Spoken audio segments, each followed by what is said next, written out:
A child is their parents' weak spot. Wise words by Monkey D. Dragon. As we know in One Piece, fathers are a big deal. There's not a lot of moms, but there are a lot of dads, a lot of father figures, and it does seem like many of the One Piece fathers do end up sacrificing themselves in some way due to their children or the fact that their children might be in danger. So, Dragon's words hit home, and we're going to talk about the entire chapter in just a sec. But before we do, I do want to touch up on a comment that Oda left for the editors that says, "I went to see my first Godzilla movie, Godzilla Minus One. What a starting point. I'm gonna check out Shin Godzilla next." I saw Godzilla Minus One in theaters. Amazing film. If you haven't watched it, you might as well go right now or as soon as you can. It is an amazing movie that must be seen in theaters to be fully appreciated. Shin Godzilla was okay. I thought the design of Godzilla was amazing, but the story, the plot was pretty bad in my opinion. But that's just me. Let's talk about this chapter, guys. Chapter 1101. It was a doozy. We got a break next week, so we got a lot to talk about. Might do a couple breakdowns of this chapter, but for now, we will focus on some of the main points, right? Like we touched on at the beginning of the video, Dragon's comments were deep, man. And this guy really did care about his child. He just didn't want to put Luffy in danger. So the whole thing about Dragon being a terrible father, I guess we could somewhat put it to rest. But, you know, there's still going to be those people bashing the guy. But I think we can put it to rest a little bit because this guy did care about his child enough that he would check on him so much. He loved them so much.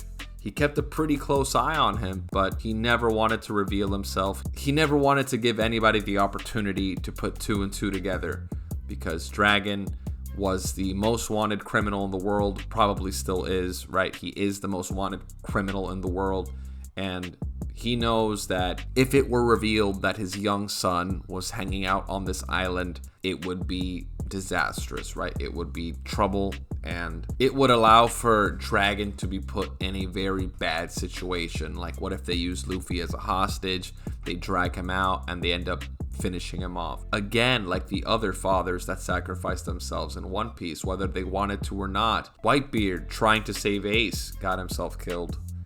Oden, Kozuki Oden, thinking that his son Momonosuke was in danger, basically got himself killed because that's why he lost the fight to Kaido. Even Bartholomew Kuma, as we see in this flashback, we learn that the only reason he gave up his humanity and his individuality, his free will, was for his daughter. So again, having a child in the One Piece world is almost like a death sentence, right? If it's used against you, a lot of these father figures in this manga will, they will sacrifice themselves. Just like in the real world, most parents will sacrifice themselves for their children, if not all, right? But it is an awesome quote, and it really hit home, and I think it's the most we learn about Dragon's character in just a single panel, a single short sentence. A child is their parents' weak spot. Damn. That is some good stuff, man. I think my respect for Dragon definitely went up a little bit after reading this chapter. But let's talk about the rest of it, guys, because there are some really cool moments in this chapter that we need to talk about. I love that he's training his Gum Gum axe, and he wants to save it for when somebody really, really powerful comes along that wants to take away someone from his crew, which is exactly what happens. He meets Arlong, which is the first really powerful enemy that he faces in the East Blue. He saves that attack just for somebody like Arlong, and Arlong was also trying to take away somebody from his crew. He was trying to take Nami, so This is pretty fun by Oda to include this bit of monologue, right? That he's saving that attack for somebody that's trying to take somebody from his crew. It's also pretty cool that Kuma actually got an eye on Luffy and was watching him for a little bit until the phone rang and he had to disappear, right? But it really connects a lot of dots of what we know in the future, right? During Thriller Bark, when Kuma shows up and sees Luffy, he had to have known at that moment that was Dragon's son, and it's pretty crazy, man. Pretty wild stuff. We also get to see that in this chapter, Kuma has been sending non-stop letters to Bonnie, but unfortunately, Alpha is ripping them up, and that face she makes when she's ripping him up is iconic. This is definitely Oda trying to get us to hate this woman, and it is working, right? Because what reason does she have to rip these letters up? I get that the world government wants to kind of cut off any connection between Bonnie and Kuma, but still, this is just so cruel, right? This is overboard. Like, they don't need to do that, but it is what it is. We grow to hate this character, Alpha, and we get some interesting moments with Bonnie. We see her training. That distorted future ability is just so overpowered. And we get to see another little preview of it here when she's fighting her soon-to-be crew member. She's sparring him, and she beats him up like nothing. And it seems to be that her go-to fighting style is that of a buccaneer body, or a Nika-ish body, which we'll get to at the end of the chapter. We then cut to the Navy Science Division, Lab 08, which is eventually going to be Egghead Island. And Vegapunk's brain surgery has been completed. He now has a much smaller cranium. He has the whole apple thing going on top of his head, and I'm sure he feels great now. He feels light as a feather. He's not carrying around that, 2,000 pound brain, which makes me think, why are his legs not swole? Like, his body should have been so powerful from carrying that giant brain around all the time.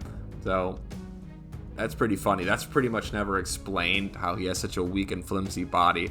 But he was walking around so casually with that, 1,000+ pound brain. So who knows what that's about. But I like this version of Vegapunk. That giant head was so distracting. I like the apple.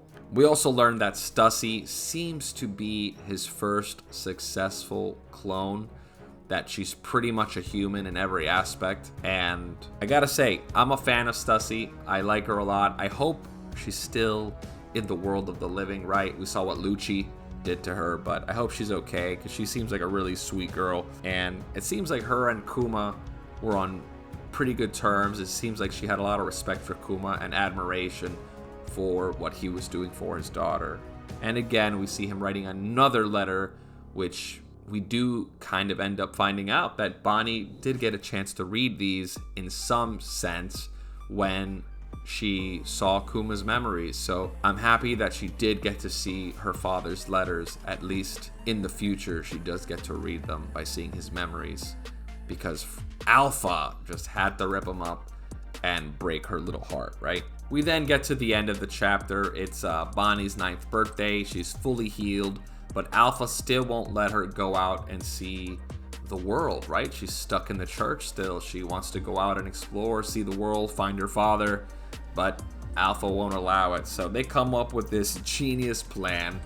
Bonnie and Queen Dowager, they come up with a plan so that Bonnie can escape now that they know that Alpha works for the world government, and they don't plan on ever letting Bonnie out. They think it's for the best that they execute an escape plan, and Bonnie ends up transforming into Queen Dowager using her distorted future ability, which again is just so overpowered. Like, you can basically make yourself look like anybody at this point, right?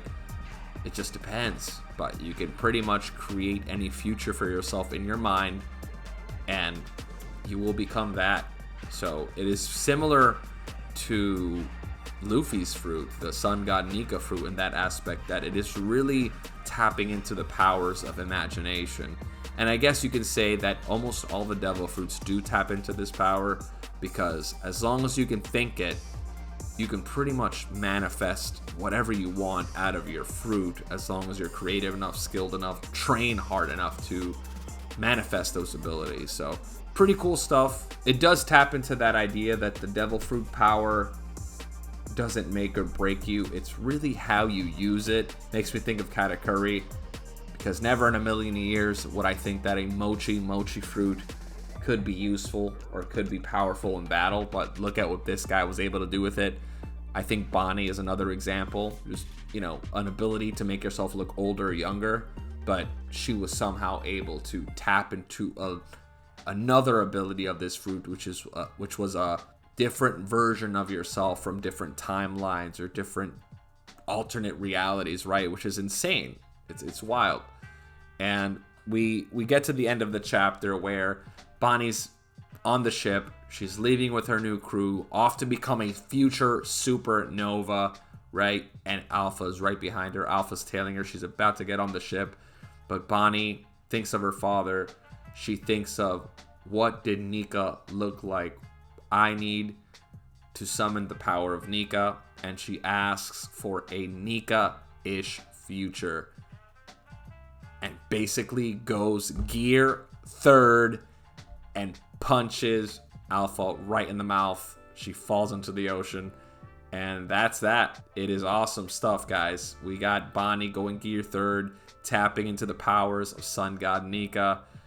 Awesome stuff, guys. I have a feeling next chapter we will be back on Egghead Island. I think the end of the chapter is going to be us seeing the Straw Hats, and then we're going to get a hiatus, maybe a week or two hiatus due to the holidays and everything. So just in case there is more breaks, I want to wish you guys, happy holidays, Merry Christmas, Happy Hanukkah, whatever you celebrate. I hope you guys have a great holiday with your family, with your loved ones, and hit that subscribe button if you like the video. If you enjoy my content, I'd really appreciate a like button. Hit that and subscribe to the channel for more content. Much love. Take care, guys.